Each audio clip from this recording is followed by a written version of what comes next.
Stepping forward in faith is our capital campaign, and this morning Brian Habeck is going to come and fascinate you with details about the air conditioning system. Brian, if you'll come.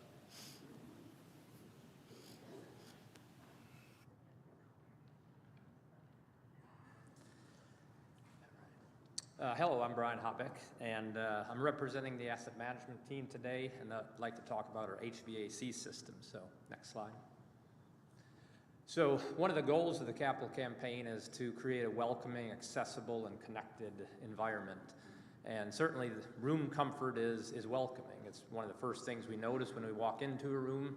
You know, perhaps some of you remember the last time we did not have air conditioning in the church. It wasn't very comfortable, was it?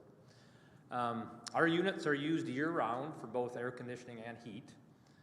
Does anybody know how many we have on the church campus? Let's do a little show of hands. How many think we have between 5 and 10? 10 and 15? There's one.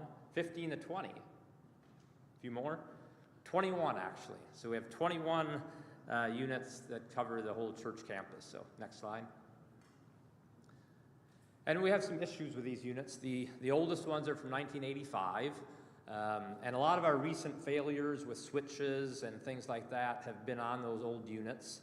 Some of these are obsolete, so it's hard to get parts or really maintain them properly.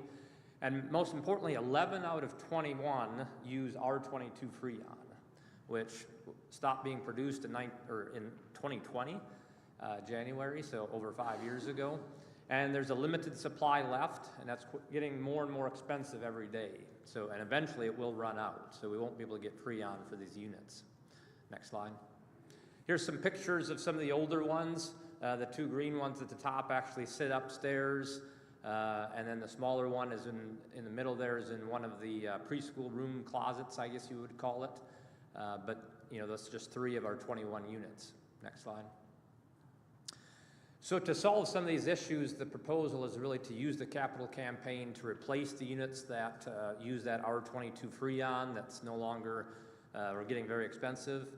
And also we want to kind of redesign and optimize the air conditioning for the 400 classrooms remodeling that you'll hear about in a future session in one of the upcoming Sundays. And really the overall benefit then is to reduce our operating costs and save the church money. And lastly, and most importantly, create that welcoming, accessible building environment that can be used by all of our church ministries.